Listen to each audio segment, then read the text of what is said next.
Shalom, you are listening to On Israel, the weekly Al Monitor podcast brought to you from Tel Aviv. I'm Ben Caspit. We will be talking today about cyber intelligence and the coronavirus.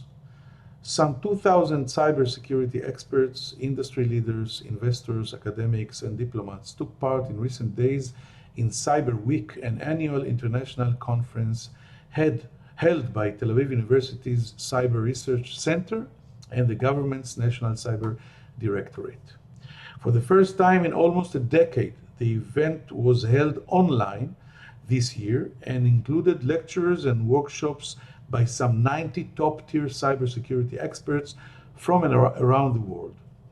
Also this week, the Times of London reported that Hamas has been running a secret cyber unit out of Turkey for the past 2 years without President Erdogan's knowledge.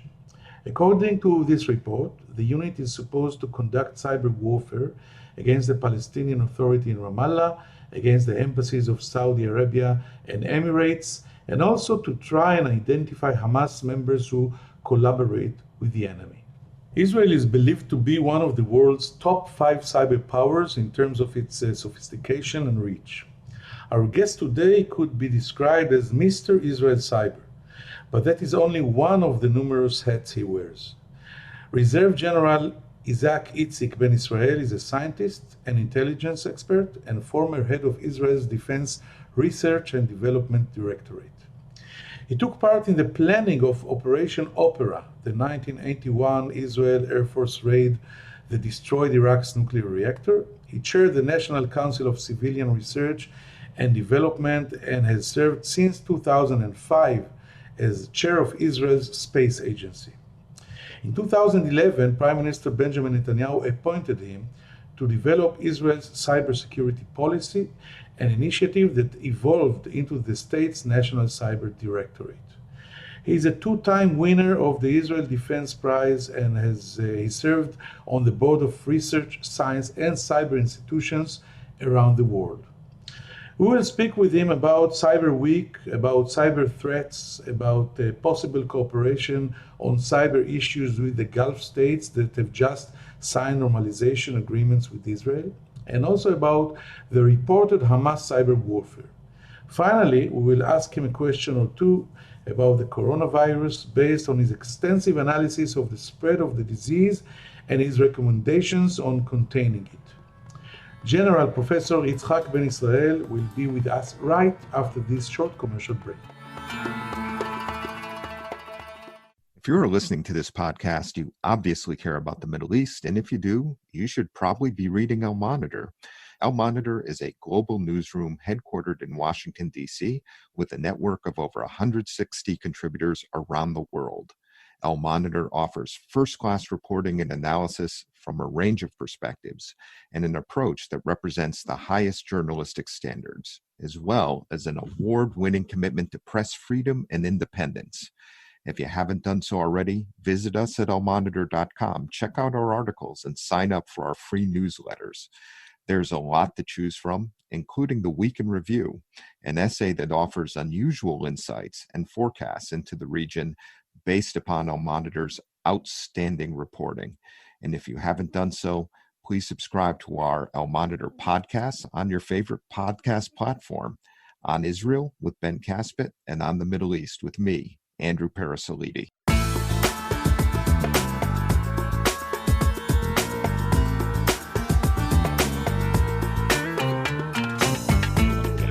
You're listening to On Israel, the weekly Al Monitor podcast from Tel Aviv, and we say now shalom to General Professor Itzhak Ben Israel. Shalom, Itzik, how are you? Thanks. Shalom to you. You just finished successfully the annual cyber conference from here from Tel Aviv. It is a Tel Aviv University project with the governmental cyber directorate. What can you tell us about this conference? I think it's the 10th conference, and the first time it was held digitally without people attending physically. Was it successful? Yes, but we started, as you said, those conferences 10 years ago.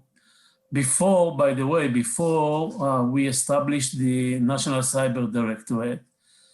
And we thought we will celebrate the 10th anniversary. Last year we had something close to 10,000 people coming from 80 different countries all over the world. But unfortunately, due to the COVID-19, this one was the first Cyber Week conference online.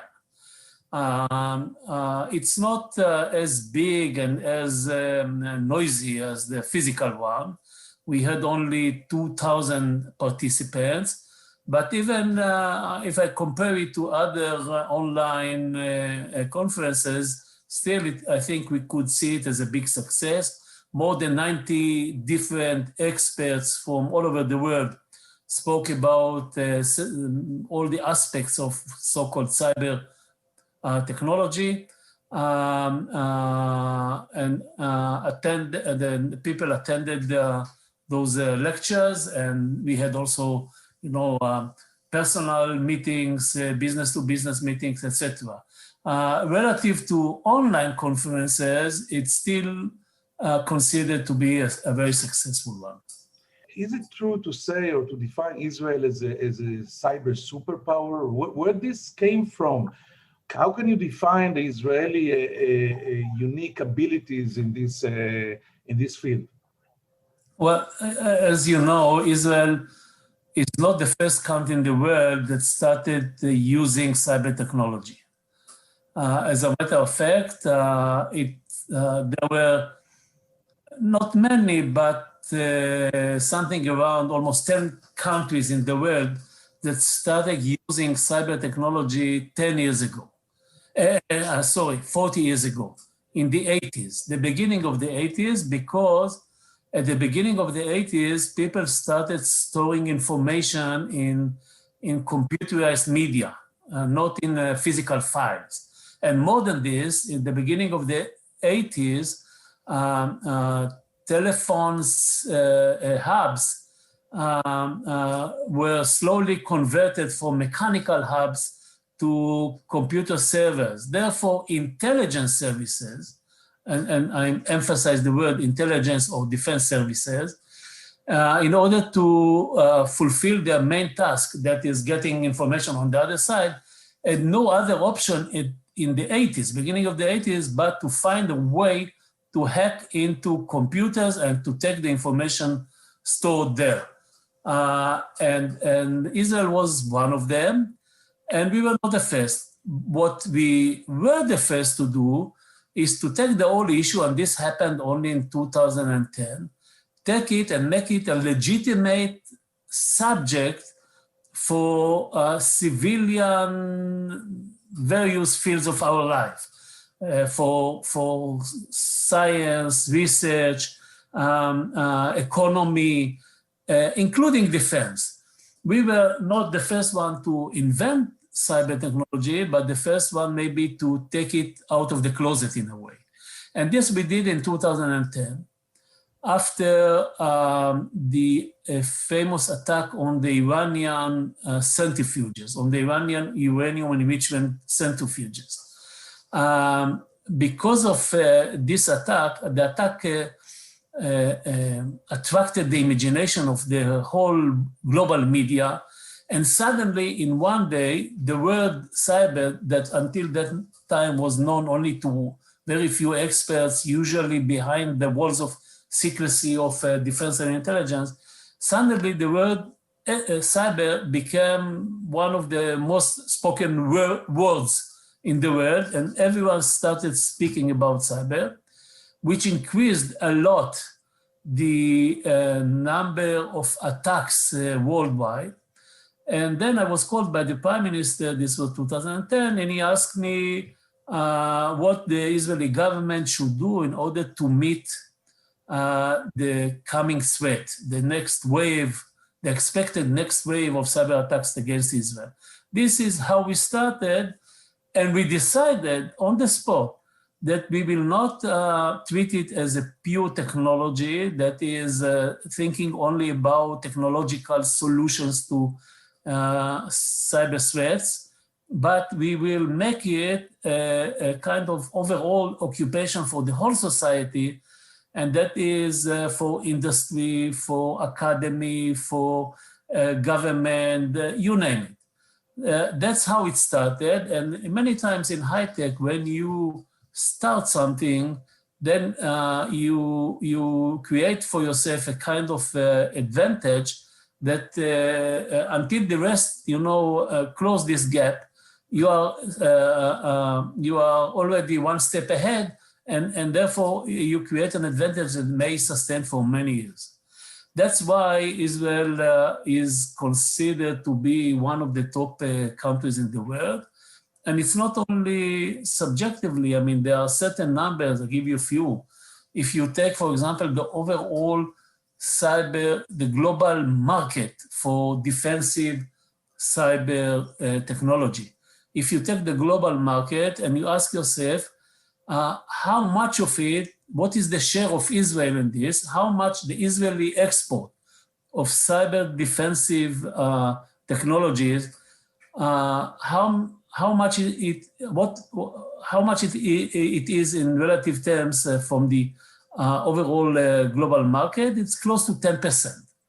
And what is more impressive, perhaps, if you take only the investment that go to business sector, not to the governments by themselves. If you take the global investment of business sector, in 2019, something like 20% of it went to Israel. 2020, we have numbers only for half a year. It raised to 29%. And Israel is not, as you know, not 10, not 20, not 30% of the world. Yeah. We are not even 0.1%. It's very interesting because I didn't think about it, that the Stuxnet worm that was planted allegedly in the Iranian centrifuges infrastructures. By the way, foreign media said it was a joint venture of Israel and the CIA. This was actually the watershed of the cyber revolution that you took a personal role in conducting in Israel. And I understand from the figures you just gave us, it was a very successful revolution. What can you tell us, Professor Ben Israel, about the threats, the threats that we have nowadays globally, and especially on Israel, that is surrounded by not so many enemies like before, but we have enough enemies in this cyber field. And do we meet those threats? Do we have answers to them? Okay, this is quite a good question. The same question, by the way, was asked by the Prime Minister 10 years ago in 2010 when he appointed me to lead this task force that at the end end of the day submitted the 5-year plan for the government. And he said something like you just said. He said, take a group of experts and try to predict the coming threats, let's say in the next 5 years, and then what solutions can be found against this. Each solution has some advantages, disadvantages, different costs, etc. And then come with a 5-year plan for the government. And I told him on the spot, and I'm telling it you now, that no one can predict cyber threats, let's say 3 years ahead or 4 or 5 years ahead. Because unlike human life, in which one generation is something like 30 years, in cyber technology, one generation is close to 1 year. So if you ask me to predict the threats that will emerge 3 years from now, you ask me to predict what will happen 3 generations from now in cyber technology. 3 generations, no one can do it. It's like trying to predict human life 100 years from now. Of course, you won't even try to do it. It is possible that while we are speaking now, someone is coming with a new idea that no one, even himself, no one thought about until today. And unlike other technologies, in a matter of few months or 1 year, we will already meet it as a real threat applied against us. This can happen only in computer technology, and many times I tell my listener that cyber threat technology really is the dark side of computer technology. We develop computers for the benefit of society to make our life more efficient, faster, etc. But unknowingly, we create by this a dependence on computers. And by creating dependence, we create weak points that can be used or abused by the bad guys. And the bad guys may be sometimes simple criminals, sometimes different ideological groups, sometimes terrorists, sometimes hostile countries, you name it. Now, the problem is, and this brings me back to the 2010 story, the problem is that not every country in the world is vulnerable to cyber attacks. In order to be vulnerable to cyber attack, you need to have a very developed computerized control in your country. You cannot attack with cyber malware, malignant software, cannot attack a piece of sand or any system which is controlled manually by human beings. It's an interesting paradox because as developed as you are, so you'll be vulnerable to cyber threats. If you're not a developed country, like you said, sand and desert, you can sleep peacefully. Yes, before the end of the year 2000, I wrote a letter. I was still then wearing uniforms, and head of the R&D Directorate of the Ministry of Defense and the Israeli Defense Forces. I wrote a letter to the Minister of Defense, who was also the Prime Minister, and I told him that one day, everyone will understand the potential of cyber attacks. And in one day, our big relative advantage that we had then will turn into a huge disadvantage, because unlike most of our enemies in the Middle East, we are very much controlled by computers, power production, water supply, the transportation, you name it. Almost every system in Israel is controlled by computers, and one can use the same technology, as I say, to cause problems or to kill certain important critical infrastructure. And when the another prime minister called me in 2010, he showed me this letter, which was 12 years old, and he said, "You said one day, this is the day. Today is the day." Oh, it's fascinating. And this is, as you said, paradoxical. Yeah.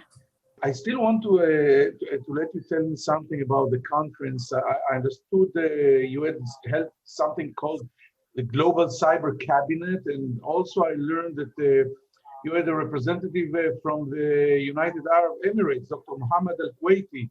What can you tell us about this Global Cabinet? Yeah, the Cyber Week conference, usually physically or online, doesn't matter. We do it together with the Israeli National Cyber Directorate. Now, one of the sessions there is what nowadays we call the Global Cyber Cabinet. It is a session which is close to the media, and therefore I apologize. I will not tell you details of what was said there. The session is held. The participants are the parallel of our director of the Israeli National Cyber Directorate. These are directors of national cyber organizations in different countries. Some of them are our, I would say, usual allies, like the USA, European countries like Germany and France and and of course Canada and Australia and New Zealand, all the what we call like-minded countries in the world. This year, we had kind of innovation. One of the participants was the head of the National Cyber Office in the UAE, Dr. Muhammad Al-Kuwaiti. And we talked about global cooperation. I mean, how can we, all the countries, what can we do in a way to help each other? Because that cyber attacks really have no borders. I mean, you don't have to be present in the same territory that you attack in order to attack it. You can sit in... You don't need boots on the ground. You don't need boots on the ground.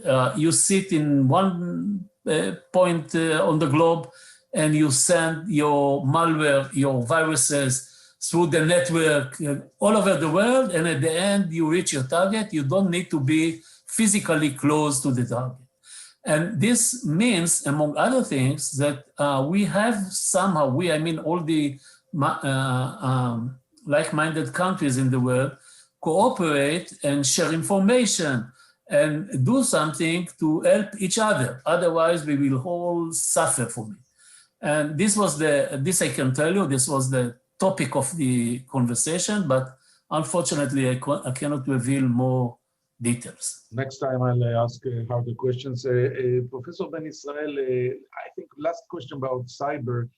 We just heard on Friday or Thursday of last week, the Times of London published a feature claiming that Hamas held a cyber attack unit from Turkey without the knowledge of President Erdogan.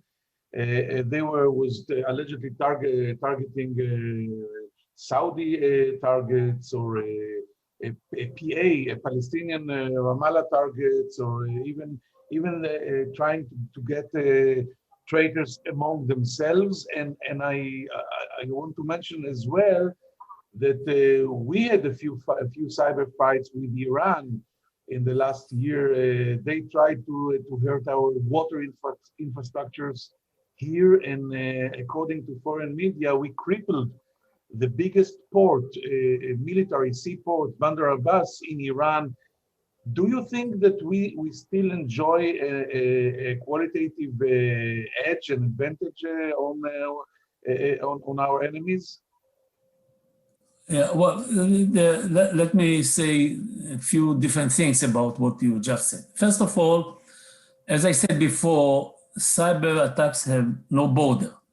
Therefore, you don't necessarily have to sit in this place or that place in order to launch an attack against, let's say, a third country.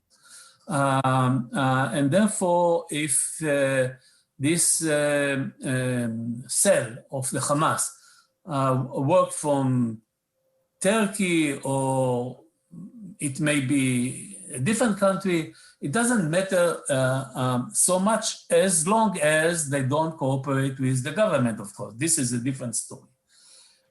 Secondly, I would say that if you ask me about the relative strengths of different groups and different enemies of Israel, starting from states and going down to terrorist groups, the relative strengths comparing to the cyber power and capabilities of Israel, I would say two things about it.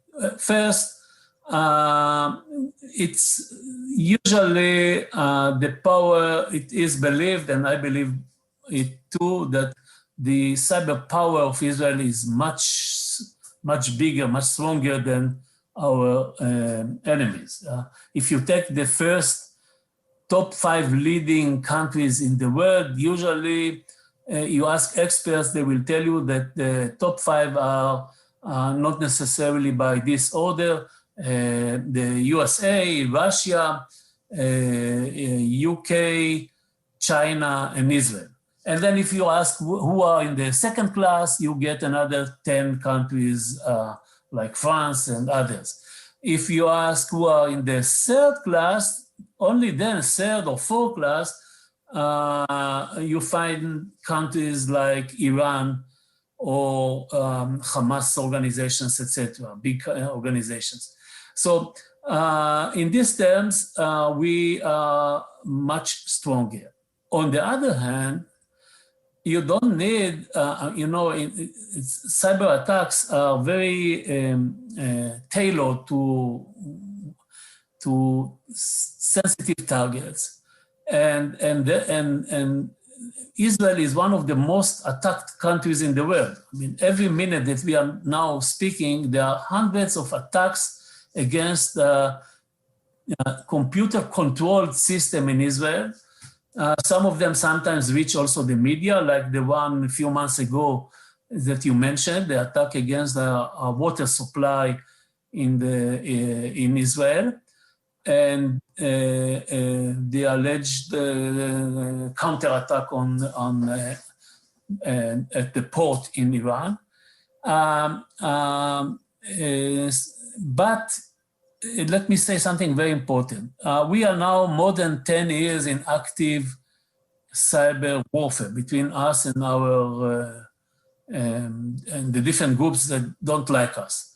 Until now, and I have to knock on the wood, until now, there was not even one big-scale attack against Israel which really was successful. And this is because, as I told you, we were one of the first in the world. Actually, we decided already in 2002 to form a kind of national unit that will protect, at that time it was only critical infrastructure. In 2010, as I said, we extended it to the whole cyberspace, including the civilian space. National level protection of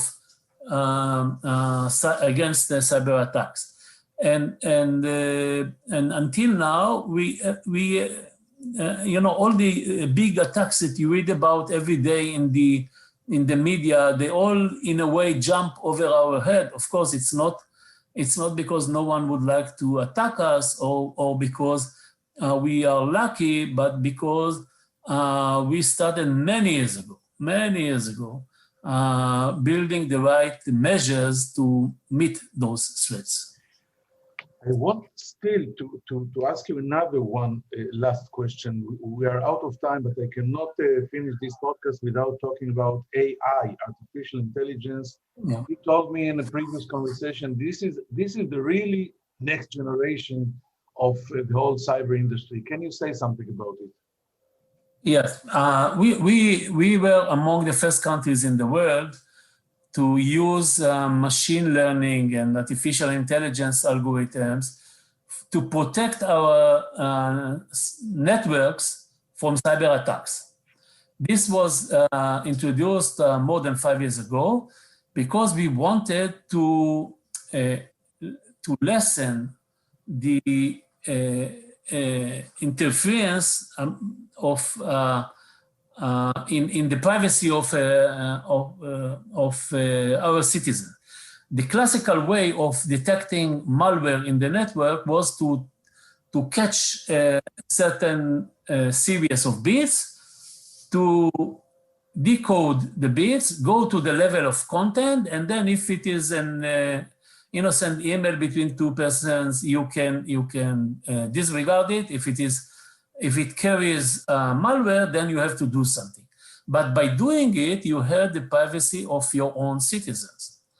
One of the ways that we thought to I wouldn't say to eliminate, but to lessen the conflict between security on one hand and privacy on the other hand, was to use machine learning that will look on the traffic, on the bits without going to the level of content and detect what we call anomalies, suspicious behavior of certain series of bits. And But then the bad guys, they found that we are using machines that learn in order to protect our cyberspace. They started to use another AI machines that learn the way that our machines are working in order to deceive our machines. So now we develop the the AI VS AI, the third layer, and it may go forever. Nevertheless, we came to the conclusion that the next step in this digital revolution should be the AI revolution. And therefore, 2 years ago, the Prime Minister appointed me and at this time also a professor, another professor from Tel Aviv University, Eviatar Matania, who was for the first 6 years the director of the National Cyber Directorate of Israel. And we too were asked by the Prime Minister to repeat the same exercise that I did 10 years ago, but this time around artificial intelligence, with the goal of making Israel one of the top 5 countries in the world, but this time in artificial intelligence technology and not cyber technology. Professor Ben Israel, I cannot hold myself and not ask you a question. You have 30 seconds to answer, but isn't it dangerous? Don't you fear that one day artificial intelligence will take over human intelligence? You know, people started developing technology since the invention of agriculture. This was 10,000 years ago or 12,000 years ago. And in parallel to this, started to be worried about the future and the influence of technology on our life. When cars, normal cars, were introduced in America a little bit more than 100 years ago, people thought that someone should walk in front of the car with a bell warning people that they may be drove by the cars that are coming after him. People are always afraid, and of course, we should be worried, but to a certain, the right extent. It's if we will be too much worried, we will still stay in caves. If we will have no worries, we may destroy our universe. You have to find the right balance and the right point of work. Professor General Itzhak Ben Israel, it was fascinating. I thank you very much for joining us in On Israel. We'll take now a short break and be right after with some closing remarks.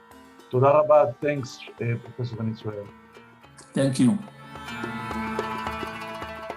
I'm Andrew Parasolidi, president of the award-winning media news site El Monitor, where we cover the Middle East with some of the best reporters and columnists anywhere. And I'm excited to announce our new podcast, On the Middle East, where each week I will interview newsmakers from the U.S. and the region about the latest news and trends with additional commentary from our on-the-ground correspondents. Those of you who follow the region know that what happens in the Middle East doesn't stay in the Middle East.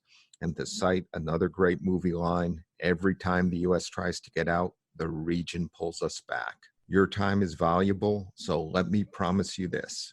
You will learn something and you will never be bored, because each week we'll be talking with and listening to those leaders who are making the news and shaping the trends in this critical and fascinating region.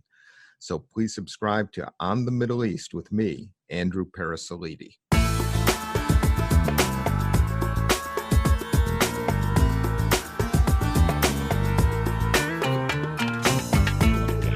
Thank you for staying with us. This was a very interesting conversation with Mr. Cyber Israel, and if I can summarize it, first, Professor General Ben Israel said that he cannot predict threats in the cyber technology because each year is a cyber technology in a generation.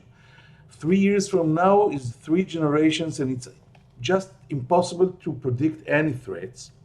He said that cyber threat technology is the dark side of the computer technology. The dependence, the overwhelming dependence of all of us on computer technology makes us very vulnerable to cyber threats. And the paradox is that as developed as you are more vulnerable to cyber threats. And if you're not a developed country, a desert country, so you can sleep peacefully.